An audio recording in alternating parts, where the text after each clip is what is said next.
पंखिड़ा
मुझबली के सिर पे मंगल कलश ढालो रे, मुझबली के सिर पे मंगल कलश ढालो रे।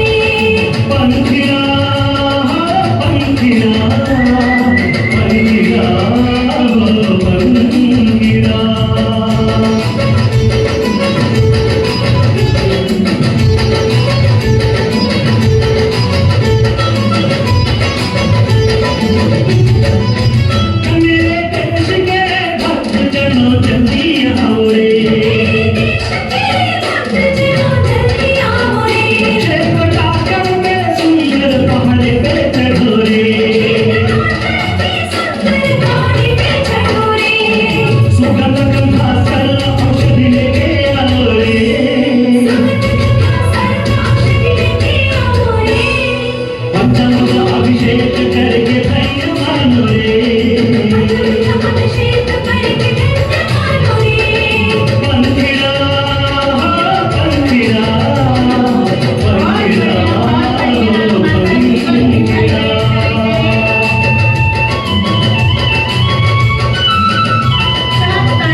जितने भी मेंबर आए हुए हैं सबने अपनी लकीरें डलवा ली हैं।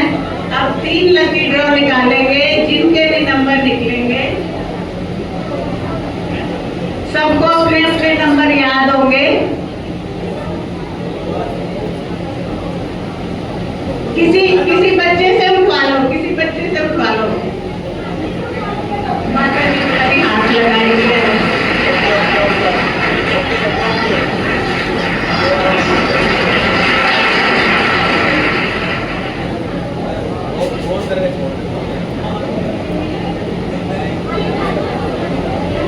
पहला लकी ड्रॉ गिफ्ट है 3131। जिसका भी हो वो खड़े हो जाए एक बार।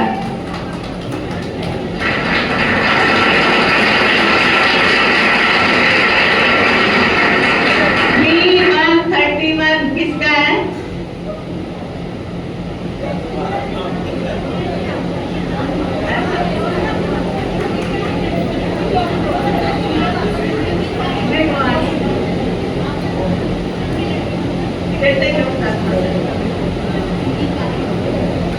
तालियां बजाकर स्वागत करें। पहला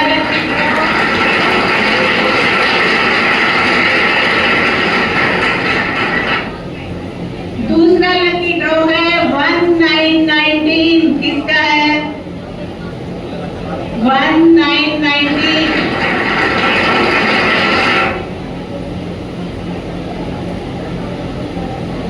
तालियां बजाएं सभी।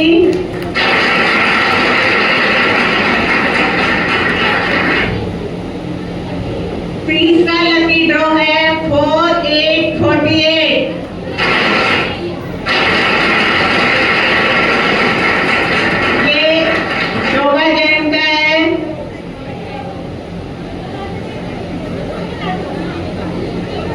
मेरी दौरानी तो है ही।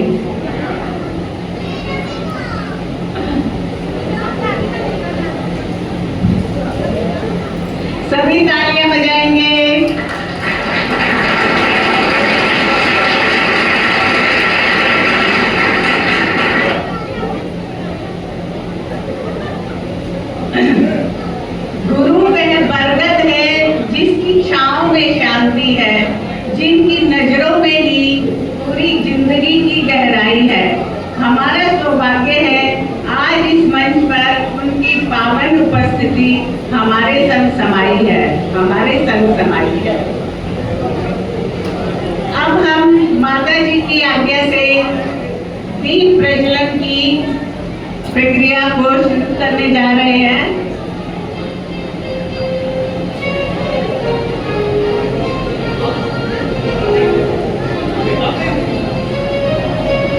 इसके लिए हम सेक्टर 1 से संध्या जी को इनवाइट करते हैं। बस वो पहुंचने ही वाली हैं, उसके बाद दीप प्रज्वलन का कार्यक्रम होगा।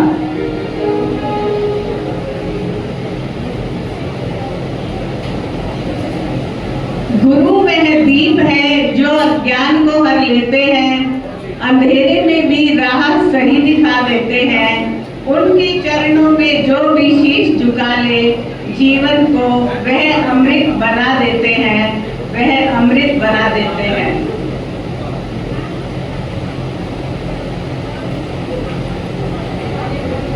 अभी संध्या जी बस आने वाली है, वो दीप प्रज्वलन का ये तो ले लो कार्यक्रम ले लो। करेगी। हैं? नहीं तुम्हें चाहिए ले लो। जैसे दीपक की लौ अंधकार मिटाती है, जैसे दीपक की लौ अंधकार मिटाती है, वैसे ही यह पर्व हमारे जीवन में सुख, सौभाग्य और उजियारा लाए। वैसे ही यह पर्व हमारे जीवन में सुख, सौभाग्य और उजियारा लाए।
काट के बनाऊंगा और क्या।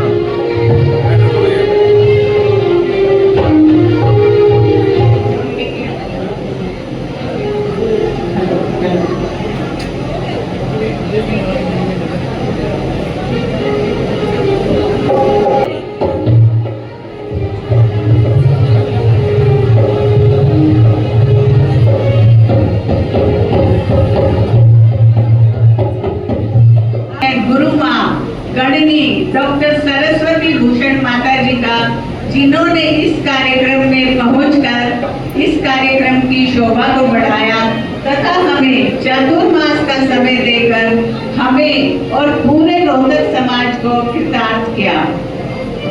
साथ ही हम धन्यवाद करते हैं डॉक्टर प्रियंका दीदी जी का, जिनके पावन सानिध्य से इस चातुर्मास का संचालन सुचारू रूप से हो रहा है।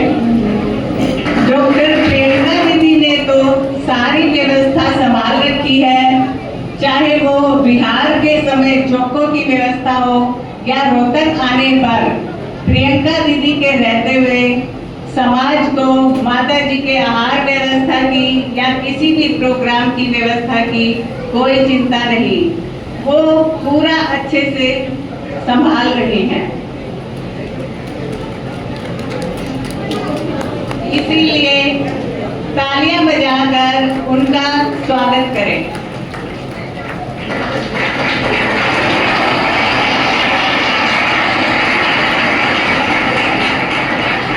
चरण प्रस्तुत करेंगे। इसके लिए मैं दिव्या जैन, रेणु जैन, गुणमाला जैन, विमला जैन और मंजू जैन को बुलाना चाहूंगी। परमेश्वरी भगवान की जय। 105 सरस्वती भूषण माता जी की जय।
आत्मिक बल और आस्था की शक्ति का स्मरण कराता है। इसके लिए मैं गुरु माँ से विनम्र सब कल्याणक है, जन्म कल्याणक भी है और सब कल्याणक भी है। और नेमिनाथ स्वामी का विवाह किनके साथ होने जा रहा था? राजुल के साथ। आप लोग वैवाहिक रस्मों की क्रियाएं करते हैं, आप सबको ये मालूम होगा कि विवाह के 2 दिन पहले से मेहंदी की रस्म, हल्दी की रस्म शुरू हो जाती है। तो शायद आज का ये हरियाली तीज का पर्व इसीलिए मनाया जाता होगा कि आज से राजुल की हल्दी की रस्म शुरू हुई होगी उसके विवाह की, और उस समय सभी महिलाओं ने मिलकर के खुशियां मनाई होगी, उत्सव किया होगा, क्योंकि राजपुत्री थी। इसीलिए आज यह हरियाली तीज का महोत्सव मनाया जाता है। अब आपके सामने राजुल का भी आएगा और इसके साथ साथ से 15 और सतियों का भी चरित्र आपको देखने को मिलेगा।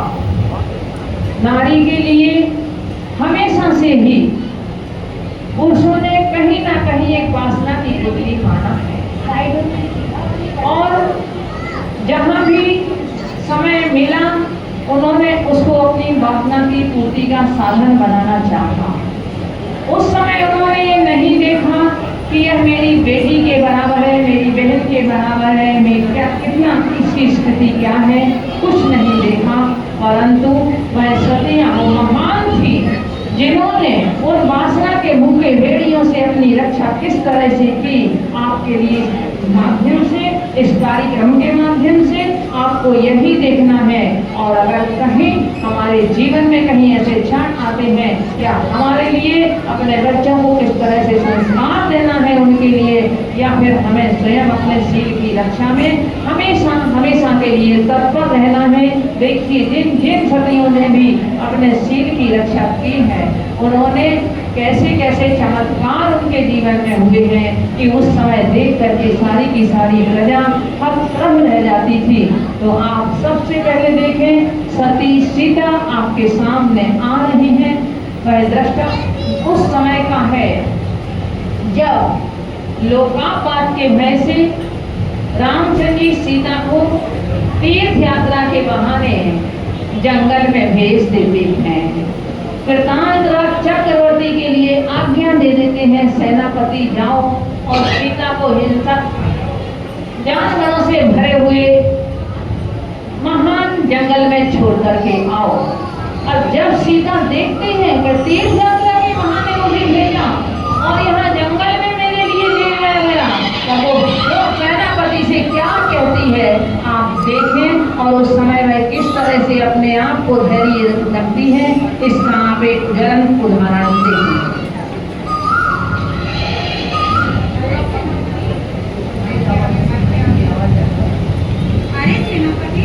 माइक की आवाज थोड़ी बढ़ा दो भैया।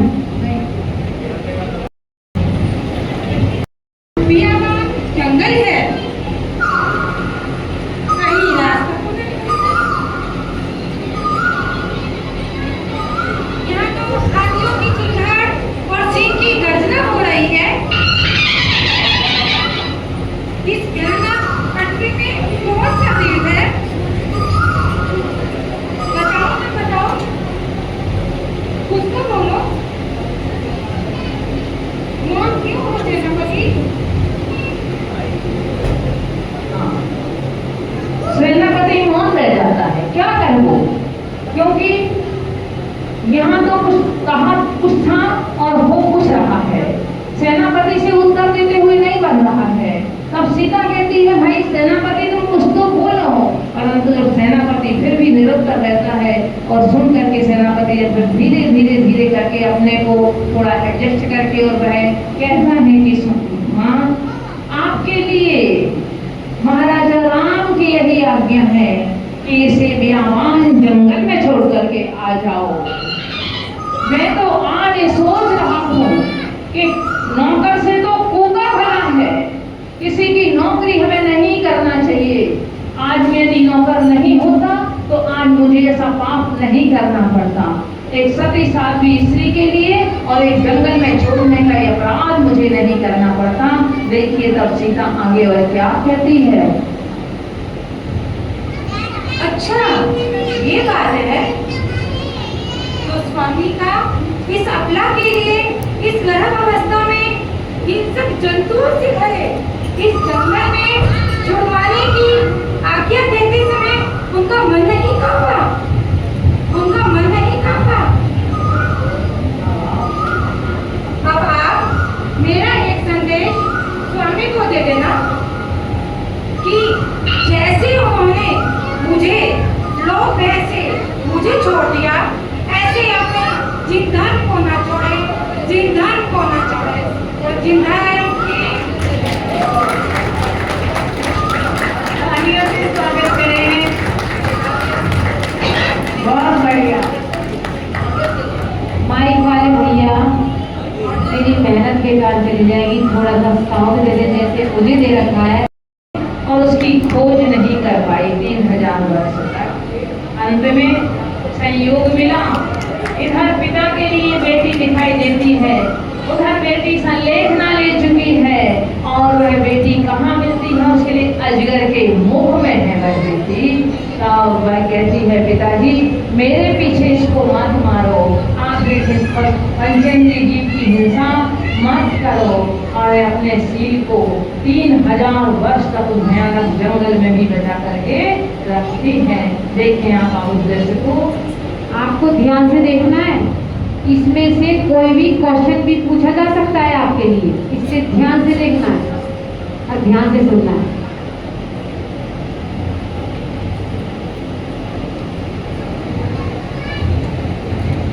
मैं चक्रवर्ती की बेटी, सबकी लाडली, फूलों की सेज पर सोने वाली, आज इस बियाबान जंगल में कांटों कंकड़ों की सेज पर सो रही हूँ, फल फूल खा रही हूँ। मुझे इस तरह 3000 वर्ष हो गए हैं। कर्मों की गति की ये कैसी विचित्र है, कैसी विचित्र गति है ये कर्मों की। अरे ये भयानक अजगर मुझे लीलने आ रहा है, मुझे लीलने आ रहा है। अब पंच परमेष्ठी के अलावा मेरा कोई भी रक्षक नहीं है, मेरा कोई भी रक्षक नहीं है। हे भगवान, मैं आपकी साक्षी पूर्वक आज संलेखना व्रत धारण करती हूँ, आज संलेखना व्रत धारण करती हूँ, आज संलेखना व्रत धारण करती हूँ। अरे पिताजी इसे मत मारिए, इसे मत मारिए, ये एक पंचेंद्रिय जीव है, आप इसे मार के पंचेंद्रिय प्राणी को मत वध कीजिए। मैं तो संलेखना व्रत धारण कर चुकी हूँ, आप इसे अभय दान दीजिए। नमो अरिहंतानम, नमो सिद्धानम, नमो आयर्याणम, नमो वृक्षायाणम, नमो लोये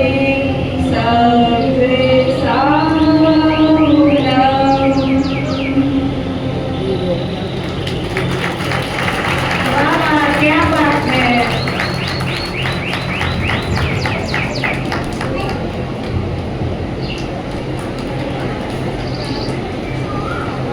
राजुल, इसी क्रम में अब आपके सामने राजुल, महासती राजुल उपस्थित हैं। आपको अच्छा लग रहा है तो थोड़ी मीठी मीठी ताली भी बजाना करो जिससे उनका उत्साह बढ़ जाए। और उस समय का दृश्य है जब नेमिनाथ कुमार 56 करोड़ बरातियों के साथ में रानी को ब्याहने के लिए आए, परंतु पशुओं की चीत्कार सुनकर और वह अपना मोर और मुकुट उतार करके बंधन तोड़ कर और गिरनार की ओर चले जाते हैं। उस समय राजू की क्या स्थिति होती है, देखिए आप इस राजू की क्या स्थिति होती है।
किंतु इस अबला नारी पर दया नहीं आई जो आप मेरी नव की प्रीति छोड़कर चलती है।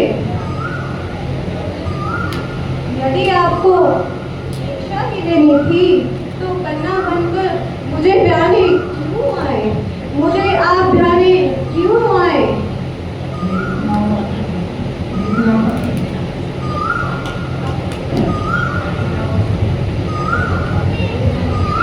एक सती नारी का पति एक ही होता है। अब से मैं भी उसी पथ पर चलूंगी जिस पर मेरे नेमी प्रभु चले हैं। जिस समय रानी व्याकुल होती है नेमी के वियोग में, उस समय माता पिता आदि सभी समझाते हैं, परंतु राजू कहती है नहीं माँ, अब सती का नारी का पति एक होता है, मैं भी अब वही रूप धारा करूंगी जो नैमी कुमार जिस मार्ग पर चले हैं, मैं भी उसी मार्ग पर चलूंगी और वन विहार का दीक्षा लेने के लिए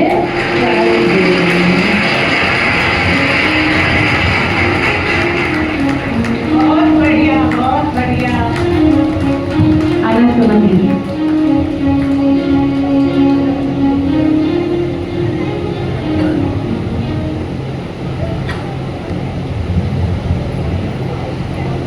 इसी क्रम में अनंतमती बालिका आपके सामने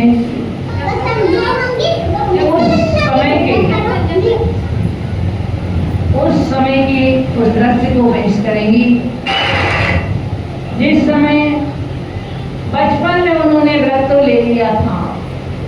माता पिता ने ही जब अष्टांग का पर्व में व्रत लिया, बेटी के लिए भी व्रत दिला दिया, परंतु उस व्रत की कोई समय निश्चित नहीं किया।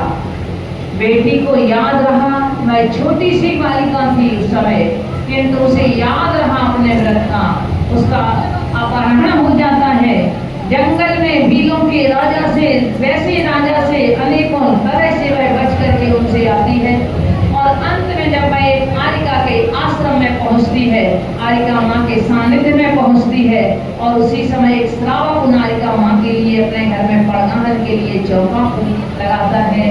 अनंतमती ने उसके घर में चौक पूरा उसको देख करके उसके पिता वहाँ पहुँचते हैं, अपनी बेटी की याद करके रोने लगते हैं। तब उन्हें बेटी से मिलन होता है और बेटी को अपने घर ला करके वह उसके विवाह की तैयारियां करने लगते हैं। तब पर बेटी क्या उत्तर देती है आप सुनिए। पिताजी, यहाँ क्या तैयारियां हो रही है? क्या कोई उत्सव होने वाला है? विवाह? मेरा विवाह? पिताजी, क्या आपको याद नहीं, आपने मुझे ब्रह्मचर्य व्रत करवाया था, उसकी कोई मर्यादा निश्चित नहीं की थी। मेरा अखंड ब्रह्मचर्य का व्रत है, मैं ये व्रत नहीं छोड़ूंगी, चाहे मेरे प्राण चले जाएं, मैं ये प्रण नहीं छोड़ूंगी, ये प्रण नहीं छोड़ूंगी। पिता कहते हैं बेटी ये तो उस समय मजाक मजाक में लिया है, तो बेटी कहती है नहीं पिताजी, व्रत के साथ मजाक नहीं होती और जहाँ मजाक है वहाँ व्रत नहीं होता।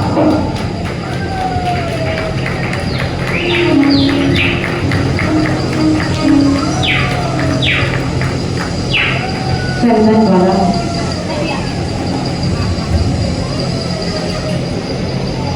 तालियां बजाते रहिए।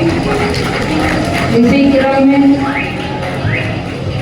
चंदन वाला आपके सामने है। माँ की मृत्यु के पश्चात जब सेनापति ने वेश्या के यहाँ भेज दिया, सेठानी ने उसके साथ में क्या दुर्व्यवहार किया, उसने अपनी सौत समझा। जब वेश्या के यहाँ से जेठ उसको लेकर के आए, स्वाभाविक होता है नारी कभी अपने बगल में किसी दूसरे नारी को नहीं देख सकती। सौत से बड़ा दुख और उसके लिए दूसरा कोई जीवन में नहीं होता। मैं चंदन वाला को भी अपना सौत समझती है और सेठ जी के बाहर जाते ही वह चंदन वाला के साथ कोठरी में डाल देती है, हथकड़ी बेड़ियां डाल देती है उसके शरीर में, उसका सिर मुंडन करा देती है।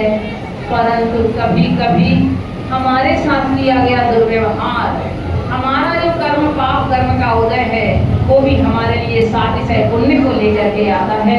चंदन वाला को देखे या उसे इसी काल कोठरी में भी उसे भगवान महावीर मिल गए। तारे स्वामी द्वारे पे खड़ी, वीर स्वामी मुँह पे विपदा पड़ी। अंजना पुकारे स्वामी द्वारे पे खड़ी, वीर स्वामी मुँह पे विपदा पड़ी। हाथों में हथकड़ी पेड़ बेड़ी पड़ी, वीर स्वामी मुँह पे विपदा पड़ी। गाओ वीर स्वामी मुँह पे विपदा पड़ी।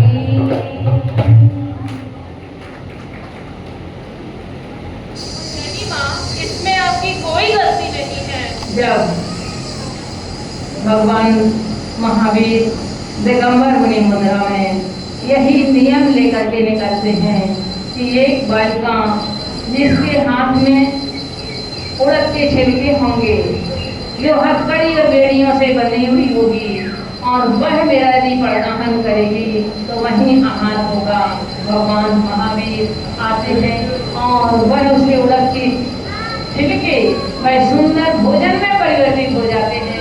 हथकड़ी बेड़ियां टूट करके गिर जाती हैं और उसके बाद में अंजना से देवियां सभी क्षमा याचना करते हैं। वही सेठानी जिसने उसके लिए दर्द दिया था, दुर्व्यवहार किया था, वही उसके चरणों में गिरती है कि मुझे क्षमा कर दो, क्षमा कर दो। उसके बाद भी वह देखना चंदना क्या कहती है। नहीं माँ, इसमें आपकी कोई गलती नहीं।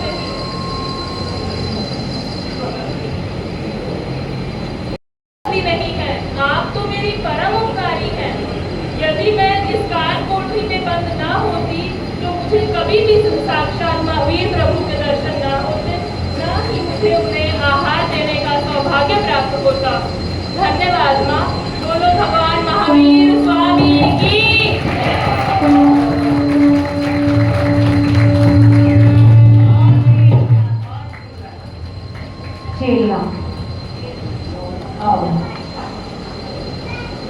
ये इतना सती आपके सामने आ रही हैं। जब राजा श्रेणी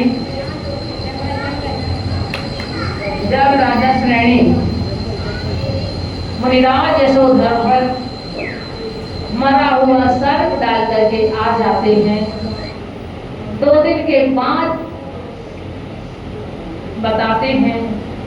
तब रानी चेलना क्या कह रही है राजा श्रेणी से, आप उस दृश्य को देखें। 「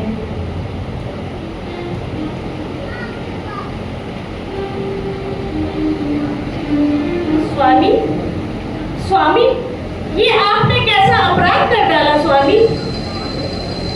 आपने ऐसा जघन्य कृत्य क्यों कर दिया स्वामी? क्यों कर दिया? क्यों कर दिया स्वामी? ना जाने वो दिगंबर मुनिराज कैसे इस उपसर्ग को अपने समता भावों से सहन कर रहे होंगे। स्वामी, एक बात याद रखना, संत जो सतावे तीनों ही खोवे, तेज, बल और वंश, ऐसे ऐसे आए और चले गए जैसे रावण, कौरव और कंस। स्वामी, मुझे दुख इस बात का है कि मेरे जैसी पत्नी के होते हुए भी आपने 7वें नरक का आयु बंद कर लिया। चलो स्वामी, मेरे साथ चलो और चलकर गुरुदेव का उपसर्ग दूर करते हैं, उपसर्ग दूर करते हैं। चलो स्वामी, चलो स्वामी, चलो।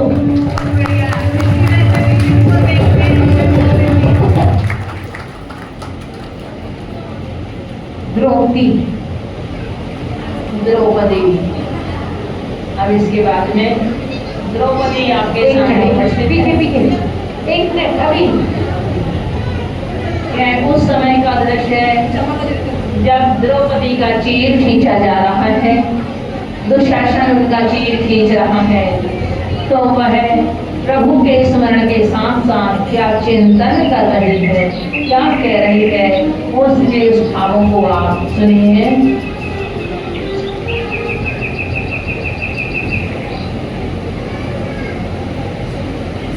हे प्रभु, इस युधिष्ठिर जैसे महाज्ञानी ने मुझे दांव पर लगा दिया और ये अर्जुन जैसा महायोद्धा मेरा चीर खींचते हुए अपनी आंखों से निहार रहे हैं और ये दुशासन पापी मेरा चीर खींच रहे हैं।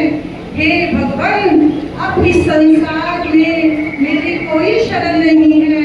हे प्रभु, आप ही मेरी सच्ची शरण है, सच्ची शरण है, सच्ची शरण है। अन्यथा शरणम, अन्यथा शरणम तस्मात् कारुण्य भावे, अन्यथा शरणं नास्ति त्वमेव शरणं तस्मात् कारुण्य भावे रक्ष रक्ष जिनेश्वरः। देखिए द्रौपदी के चीर का प्रताप कि वह दुशासन थक जाता है चीर खींचते खींचते, परंतु उसका वस्त्र बढ़ता चला जाता है, बढ़ता चला जाता है। वह उसका उसके लिए निर्वस्त्र नहीं कर पाता। आप पूछते हैं, बेटी तुम किसके भाग्य का खाती हो? जिसने आर्यों के सामने जिनागम का अध्ययन किया था, ऐसी वह बेटी मैना सुंदरी कहती है, पिताजी मैं अपने भाग्य का खाती हूँ। पर देखो, जब अहंकार जाग जाता है तो अपने बच्चों के साथ भी वह पिता कैसे कैसे निर्णय ले लेता है। पिता का अहंकार जागा और वह अपनी बेटी का विवाह एक कुश्तीपति के साथ में कर देता है और कहता है, देखता हूँ मैं इसके भाग्य को अब क्या होता है। परंतु विवाह कुश्तीपति के साथ कर देने के बाद में भी पिता के लिए जब कष्ट होता है, जब वो पिता देखता है पिता के समय में कि ओहो मैंने ये कितना बड़ा अपराध कर दिया, मैंने अपनी बेटी के लिए नरक में डाल दिया अपने हाथों से, तब वो बेटी उस समय भी उसी साम भाव से उत्तर देती है अपने पिता के लिए। देखिए क्या कहती है वो दृश्य आप देखें। पिताजी, पिताजी आप बिल्कुल भी चिंता ना करें। जब यदि मेरा पुण्य उदय होगा तो मेरे कुश्तीपति की कंचन काया हो जाएगी। यदि अशुभ कर्मों के उदय में जैसे शरीर आज गल रहा है, अगर मेरी जैसे शरीर आज गल रहा है, अशुभ जिनेंद्र भगवान की भक्ति में वह शक्ति है, यदि उनकी कृपा होगी तो मेरे कुश्तीपति की काया भी स्वर्ण जैसी दमक उठेगी, स्वर्ण जैसी दमक उठेगी। कि स्वर्ण जैसी आज चमक। इनका शरीर गलता हुआ दिख रहा है, ऐसे इनके पाप कर्म भी गल जाएंगे तो इनकी काया भी स्वर्ण जैसी चमक उठेगी। ताली तो बजा दो थोड़ी सी। ये ताली बजाने के लिए तो भोजन रखा गया जिससे ज्यादा आएगा आपके शरीर में। रैन मंजूषा।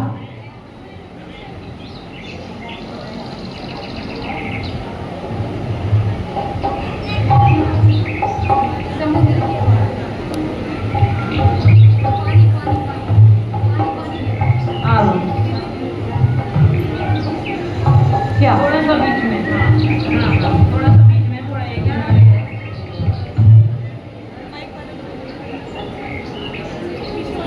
देखिए। अब अगले चरण में रयन मंजूषा। आपको मालूम होगा श्रीपाल की 8 पटरानियां थी, उनमें एक रयन मंजूषा भी थी। जिस समय श्रीपाल धवल सेठ के साथ में व्यापार करने के लिए जाते हैं, धवल सेठ की दृष्टि रयन मंजूषा के रूप सौंदर्य को देख करके बिगड़ जाती है। वह रयन मंजूषा के कारण श्रीपाल के लिए समुद्र में इस तरह से उपक्रम करता है कि श्रीपाल जैसे ही उस जहाज को आगे चलाने के लिए ऊपर चढ़ते हैं, नीचे से रस्सी काट दी जाती है और श्रीपाल समुद्र में गिर जाते हैं। और वह धवल सेठ रयन मंजूषा के कमरे में पहुंच जाता है, पर रयन मंजूषा की भक्ति के प्रताप से और वह सेठ को मार पड़ने लगती है। मारने वाला दिखाई नहीं देता है, किंतु जल देवी आकर के और उसके ऊपर अनेकों प्रकार से उसके लिए पिटाई उसकी करने लगती है। और उस समय रयन मंजूषा भी कैसे अपनी उस सीट से रक्षा करती है सेठ से, अब आप देखें। हे सेठ, क्या तुझे ऐसे वचन बोलते हुए लज्जा नहीं आती? मैं तेरी पुत्री की बराबर की हूँ और तू मुझसे ऐसे बोल रहा है? हट जाओ मेरे सामने से। मुझे नहीं चाहिए तेरा धन, मुझे नहीं चाहिए तेरी असूल संपत्ति। मेरी संपत्ति तो मेरा शील धर्म है। हे भगवान, मेरी रक्षा करो, रक्षा करो, रक्षा करो। इस पापी से मुझे छुटकारा दिलवाओ, मुझे बचाओ, बचाओ।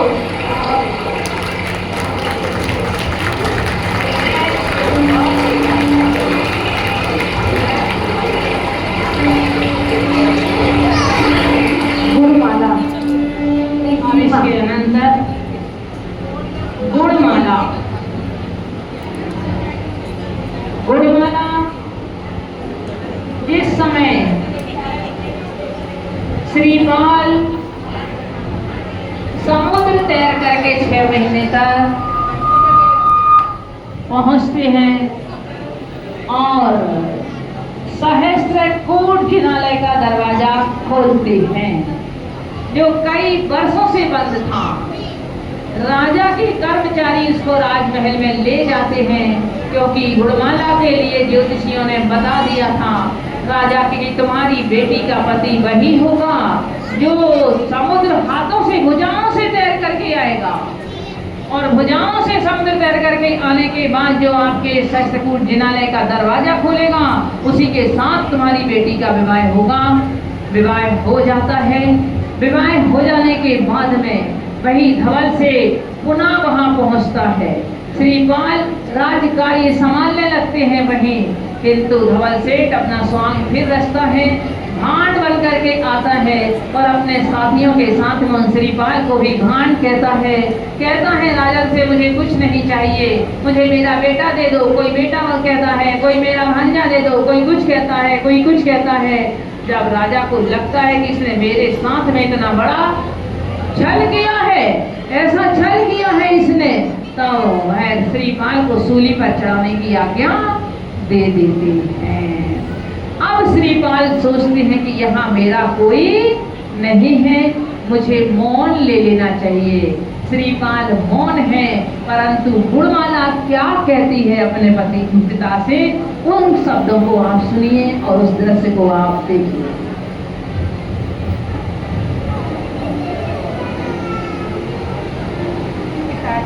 पिताजी, आप क्या माइक दबा दो। थोड़ा अच्छी तरह। माइक मुंह पे लगाओ, घबराओ नहीं, माइक मुंह पे लगाओ। पिताजी ये आप क्या कर रहे हैं? सुनिए अच्छी तरह से। हाँ, थोड़ा माइक पास में। एक भारत का बच्चा हुआ सवाल है पिताजी, क्या आप गुरु बच्चों को भूल गए कि किसी को उनके हैसियत के भंडाफोड़ हुए बिना आप सजा नहीं दे सकते? यह तो मुझे तो अपने पति पर पूर्ण विश्वास है कि वो तो श्रीपाल भी कहते हैं गुरुमाला से कि जहाज में बैठी हुई रैन मंजूषा इस बात को इसका स्पष्टीकरण करेगी। गुरुमाला रैन मंजूषा को लेकर के आती है और वह सारा का सारा भंडाफोड़ हो जाता है। उसी समय धवल सेठ का पेट फट जाता है। देखो, आप ताली बजाने में कंजूसी कर रहे हो, पर लेकिन वो लोग जितने भी आपके यहाँ पार्टिसिपेट कर रहे हैं वैसे तो खूब बोलते हैं, पर लेकिन क्या पहली बार माइक में बोल रहे हैं तो थोड़ा साफ बना रहे हैं, क्योंकि माइक उनको दौड़ने को लग रहा है, इसलिए वो घबरा रहे हैं। तो आपकी ताली बजाते रहेंगे तो उनका उत्साह बढ़ता रहेगा। रोहिणी, अब रोहिणी एक ऐसी सती थी, सेठ की पत्नी, रूप और सौंदर्य की धनी। उसको देख करके राजा भी आसक्त हो जाता है। दासी को भेजता है रोहिणी के पास में। सेठ बाहर गए हुए हैं। तब रोहिणी क्या कहती है, देखिए वह किस तरह से अपने शील की रक्षा करती है। राजा के लिए कहती हैं, राजा का आमंत्रण आज मेरे यहाँ है, और राजा को आमंत्रण देके अपने यहाँ बुला करके 36 प्रकार के भोजन बनाती है। जो 36 प्रकार के भोजन, जिनका ऊपर से रूप रंग तो अलग, पर सबका स्वाद एक सा था। राजा कहता है कि रानी, ये यदि एक साथ जब सबका स्वाद एक सा है तो तुम एक कटोरे में ये सब चीज एक साथ भर करके मुझे दे देती, अलग अलग क्यों आपने परोसी है? तो रोहिणी कहती है, राजन, कि जैसे इन सभी वस्तुओं का ऊपर से रूप रंग अलग है, परंतु अंदर से स्वाद एक सा है, इसी तरह से आपके जितनी भी नारियां हैं उन सब का ऊपर से रूप रंग तो अलग है, परंतु अंदर से जो आप उसका आत्मा की पूर्ति का जो उसका स्वाद है, भोगों का जो स्वाद है, वो एक सा ही रहेगा।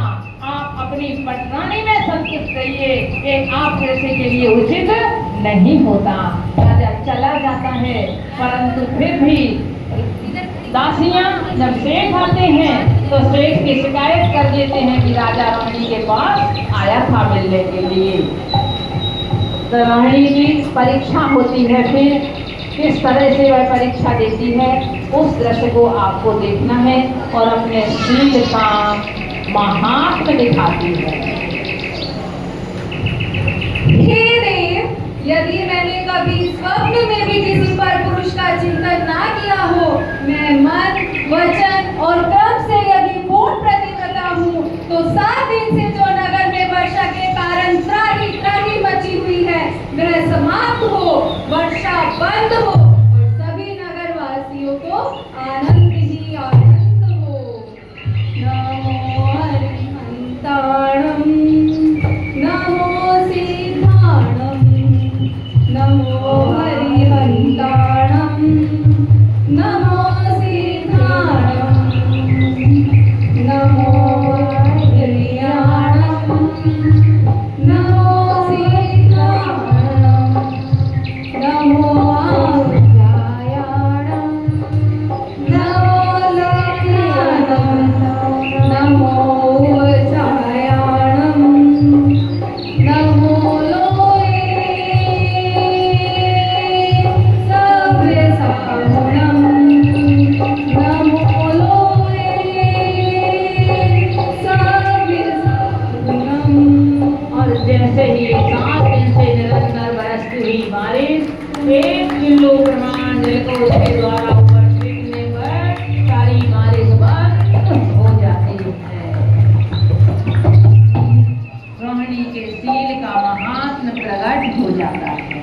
नीली देवी।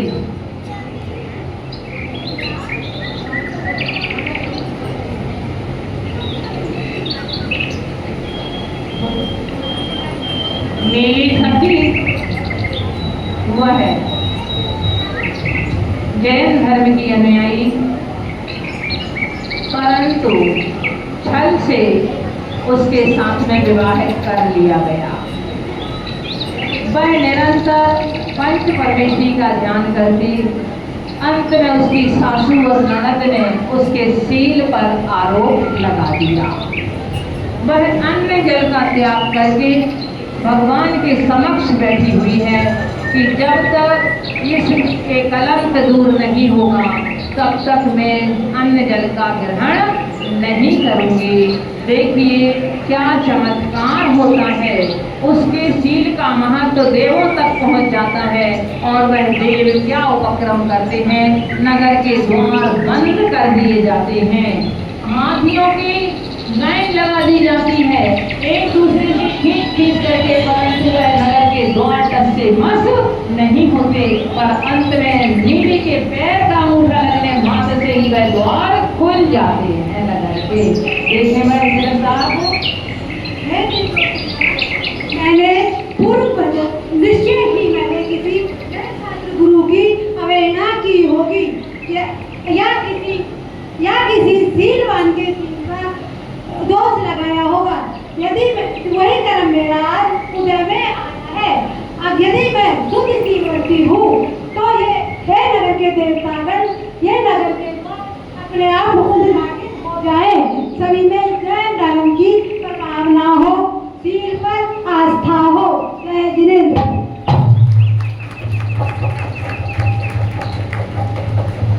सुलोचना।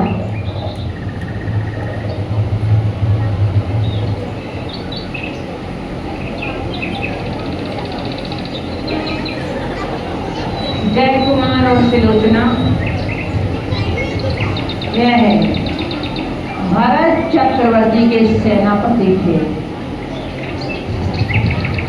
जब सुलोचना ने तो नियम लिया ही था शील व्रत का, जय कुमार का भी अपना स्व स्त्री संतोष व्रत था।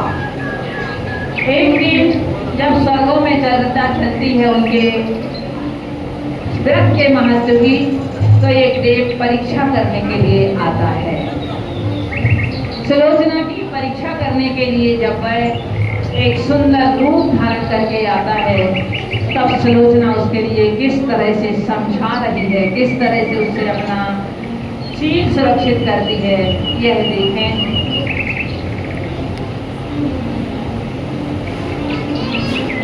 माता जी को वंदना, दीदी को वंदना, आप सभी को मेरा जय। दूर हट जाओ मेरे सामने से, दूर हट जाओ। पर नारी अग्नि शिक्षा के समान है। यदि हाथ लगाओगे तो जल जाओ, जीवित ना रहोगे। पर पुरुष तो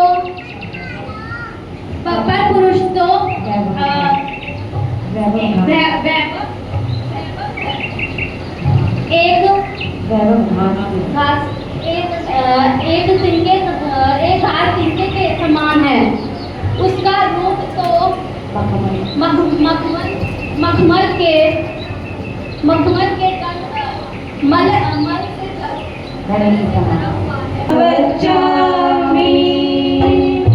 अरिहन्ते शरणं पवज्जामि, साहु शरणं पवज्जामि, केवली पठनं शरणं पवज्जामि। इस तरह से आपकी 14 सतियां हो चुकी। 14 सतियों के जीवन से आप लोग परिचित हो चुके। अभी 2 सतियां और रह गई हैं। मनोरमा।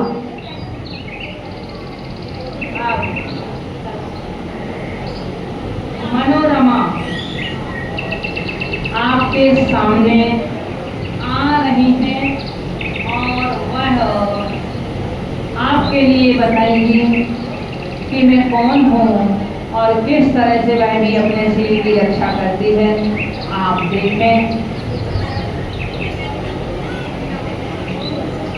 मैं मनोरमा, मैं सेठ महीदास की पुत्री हूँ और वैजंती नगर के सेठ की सुभानंद की पत्नी हूँ। मेरे पति धन कमाने के लिए परदेश गए हैं, लेकिन मेरे भाग्य की विडंबना तो देखो। मेरी सास ने मेरे ऊपर मुझ पर लांछन लगाकर, मेरे शील पर लांछन लगाकर मुझे वन में निकाल दिया है, मुझे अपने घर से निकाल दिया है। अब मैं इस वन में दस बदन भटक रही हूँ। मेरे लिए कोई शरण नहीं है, मुझे सिर्फ एक जिनेंद्र भगवान की शरण है। हे जिनेंद्र भगवान, मैं आपकी शरण में हूँ। हे आदिनाथ भगवान, मैं आपकी शरण में हूँ। हे भगवान, आप मुझे मेरी अपनी शरण। यहाँ वह अपने भगवान की भक्ति कर रही है और उधर से वो नगर के द्वार बंद हो जाते हैं। राजा के सैनिक नगर की सभी नारियों से पैर का स्पर्श कराते हैं, परंतु दरवाजा नहीं खुलता है। बहुत उपक्रम किए जाते हैं, पर नहीं। आकाशवाणी होती है कि जो नारी छलनी में से भी वह पांजल छाने और उसका जल नीचे ना गिरे, और उसके साथ साथ जो इस नगर के दरवाजे को खोलते, जिसके चरण का पैर का स्पर्श होते ही नगर के दरवाजे खुल जाएं, वही शीलवती नारी है। अब देखिए, वह आते हैं मनोरमा के पास और मनोरमा को ले जाते हैं वह वहाँ नगर के द्वार के पास में। और वह मनोरमा अपने शील के महात्म्य के कारण वह छलनी से जल छान करके दिखाती है, और इसके साथ साथ नगर के दरवाजे भी उसके खोल जाते हैं। ये सब नारियों के शील का प्रताप था। आप देखें। नमो हरिहंतानम, नमो सेठानम, नमो आयरियानम, नमो वछायानम, नमो लोए सवे सागुणम, नमो हरिहंतानम, नमो सेठानम, नमो आयरियानम, नमो वछायानम, नमो लोए सवे सागुणम, नमो हरिहंतानम, नमो सेठानम, नमो आयरियानम, नमो वछायानम, नमो लोए सवे उठो मनोरमा, मैं राजा का मंत्री हूँ, तुम्हें राजा ने बुलाया है। ठीक है।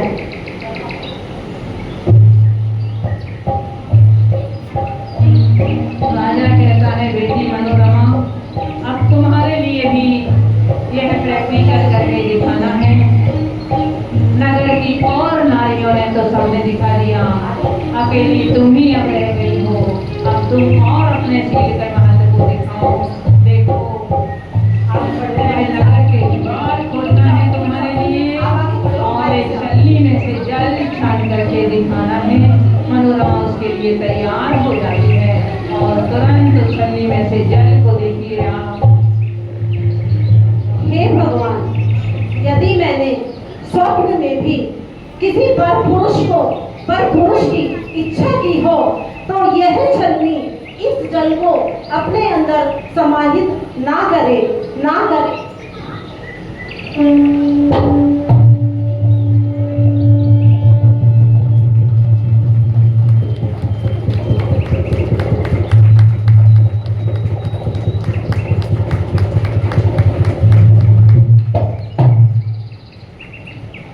नगर के द्वार को एक पैर का स्पर्श करती है और वह नगर के द्वार भी उद्घाटित हो जाते हैं। बोलो जैन धर्म की, शील धर्म की।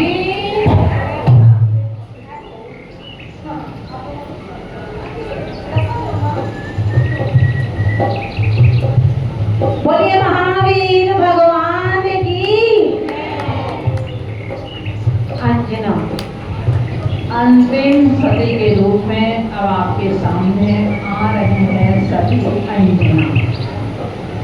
ये उस समय का दृश्य है जिस समय पवनंजय तो अंजना से मिलकर के चले जाते हैं। अंजना गर्भवती हो जाती है। सासू अंजना के शील पर विश्वास ना करके और वह उसके लिए अपने राजमहल से धक्के दे दे करके उसको निकाल रही है। अंजना उसके लिए क्या कहती है, परंतु फिर भी सासू मानती है या नहीं यह देखना है। परंतु अंत में जो उनके सामने दुर्व्यवहार करने वाली थी वही उनके चरणों में झुक जाती है। ये आपके लिए देखना है। माँ, माँ, मुझ पर दया करो माँ। अपने पुत्र के द्वारा दी हुई इस मुद्रिका को तो पहचानो। जब तक स्वामी युद्ध से लौटकर वापस नहीं आ जाते तब तक इस राजमहल के एक कोने में ही मुझे छोटी सी जगह दे दो माँ। उनके युद्ध से आ जाने के बाद जो भी आपकी आज्ञा होगी वही शिरोधर्म होगी माँ।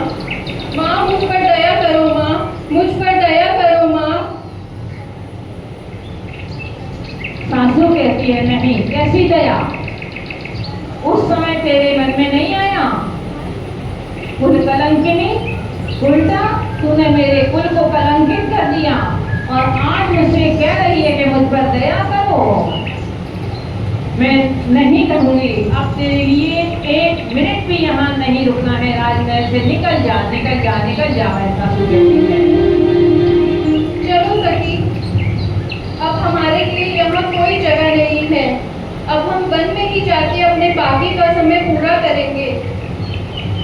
और अंजना माता पिता के पास भी जाती है, परंतु माता पिता भी उसको अपने नगर में प्रवेश नहीं करने देते। वह सखी के साथ में जंगल में चली जाती है। हनुमान का जन्म होता है। अंजना का समझो यहाँ से अच्छा समय आना शुरू हो गया।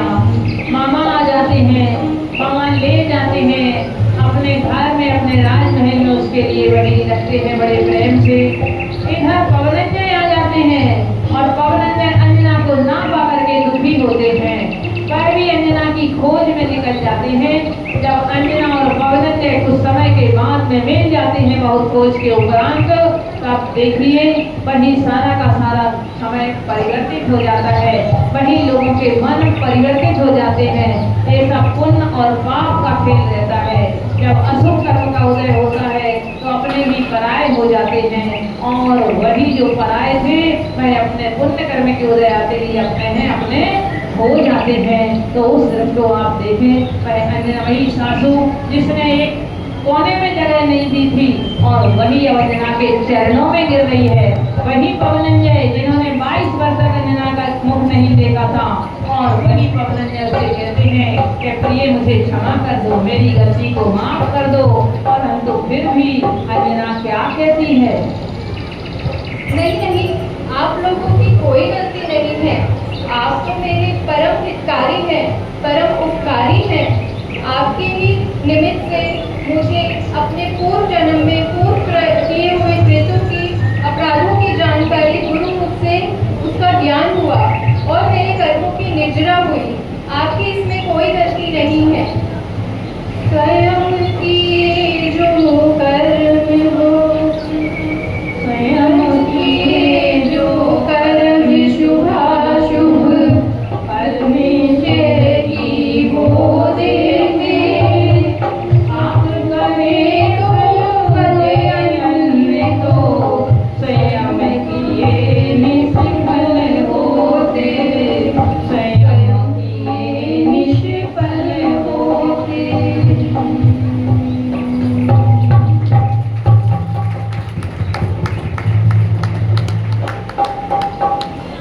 इस तरह से बहुत शॉर्ट समय में एक हरियाली बीच का प्रोग्राम महिलाओं का कार्यक्रम माना जाता है। तो नारी में अपने शील का सबसे बड़ा महत्व है। शील के अलावा नारी के लिए और कुछ भी नहीं चाहिए। शील भी उसकी संपत्ति है। तो हम अपने महासतियों से परिचय क्यों न ऐसे करते समय करें, ताकि हम भी अपने शील की रक्षा कर सकें और अपने शील को उसी तरह से सुरक्षित कर सकें। हमारे अंदर में उस शील का महात्मा है और जिन सतियों ने कैसी कैसी विषम परिस्थितियों में अपने शील की रक्षा की, हम भी अपने घर में रहते हुए या कहीं भी हम अपने शील के महात्मा को समझें। इसी उद्देश्य से लेकर के यद्यपि पात्र नए थे, उन्होंने बहुत कम समय में तैयारी की और बहुत शॉर्ट में लिखा था, क्योंकि ये कार्यक्रम बहुत लंबा हो जाता, इसलिए बहुत शॉर्ट अंश उनके जीवन का आपको दिखाया। अब आप लोग उनसे परिचित हुए होंगे, कम से कम आप लोगों में शायद 16 सतियों के नाम यदि किसी को याद होंगे तो बताएंगे। 16 सतियों के नाम अब आपको याद हो गए होंगे क्योंकि आपने देखा है। अभी चटपटे वालों का नंबर नहीं आया इसलिए हाथ नहीं हिलाओ, क्योंकि मेरी निगाह बोल रही है आप तो बार बार अंदर और बाहर लग रहे थे आप। इस सुंदर प्रस्तुति के लिए हम माता जी और परिवार जी को आभार व्यक्त करते हैं। देखो, ऐसा पकड़ा। मेहनत से इस 16 सती का प्रोग्राम तैयार करवाया। अब हम श्रीमती रचना जैन जी के प्रति गहरा सम्मान प्रकट करते हैं, जिनकी प्रेरणा और नेतृत्व हम सभी के लिए मार्गदर्शक है। उनका व्यक्तित्व अत्यंत गरिमामय और प्रेरणादायक है। हर कार्य में उनका कंधे से कंधा मिलाकर चलती है निशा जैन और प्रतिभा जैन, जो उनके सानिध्य में लगभग 2 साल से मंदिर जी में सप्तांबर का विधान चल रहा है। अष्टमी और चौदस को 8 घंटे का जाप और शाम को 5 बजे से समायत, प्रतिक्रमण, भजन, संध्या और आरती होती है। हर महीने की 1 तारीख को दीप अर्चना होती है और समय समय पर धार्मिक कार्यक्रम चलते रहते हैं। ये सब उन्हीं की मेहनत का परिणाम है। मैं अपनी पूरी सारीनाथ महिला मंडल की ओर से रचना जी से निवेदन करूंगी कि वह मंच पर आकर 2 पंक्ति कहें।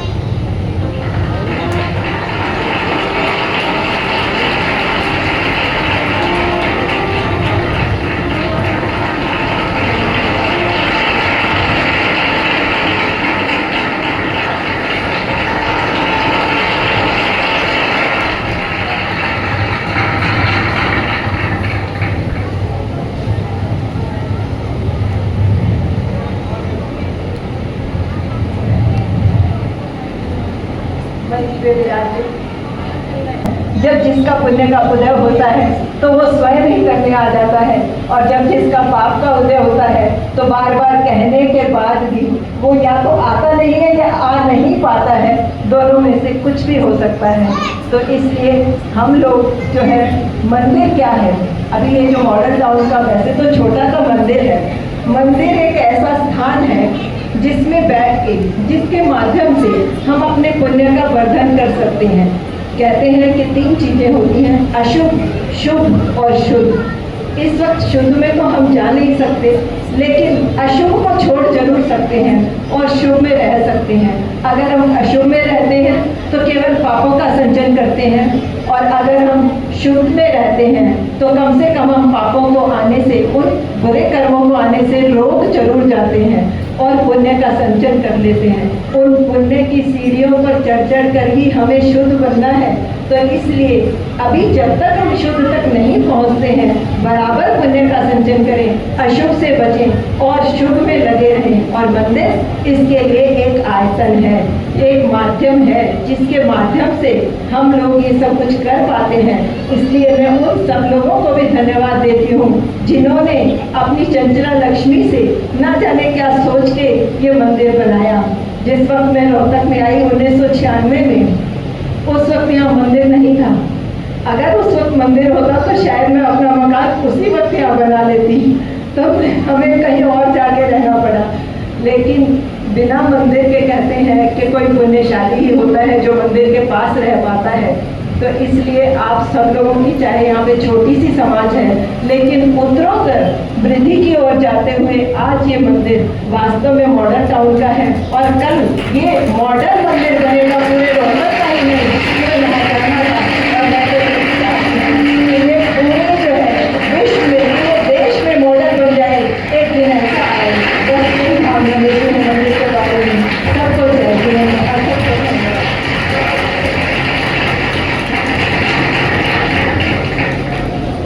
अब मैं संध्या जी से रिक्वेस्ट करूंगी कि वो रचना जी का सम्मान करें।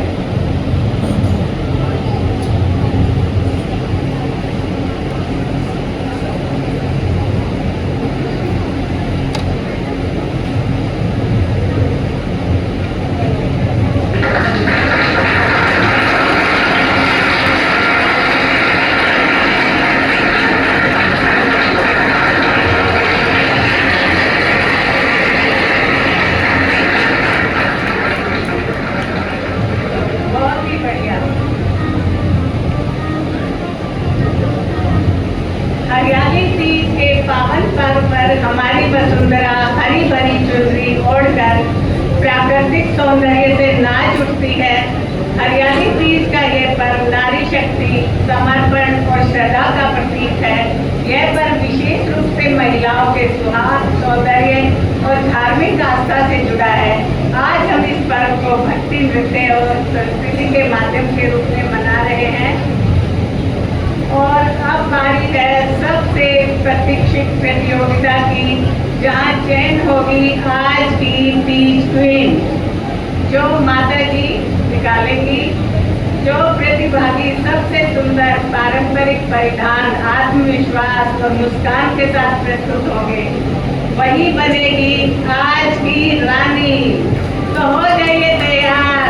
अब मंच पर आएंगी आज की राजकुमारियां।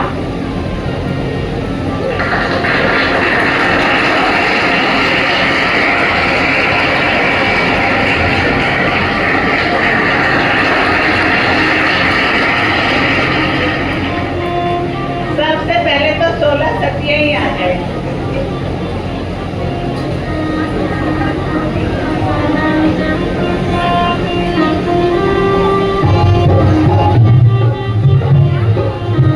ऐसी बात नहीं है कि राजकुमारी आए, रानियां भी आ सकती है।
Dev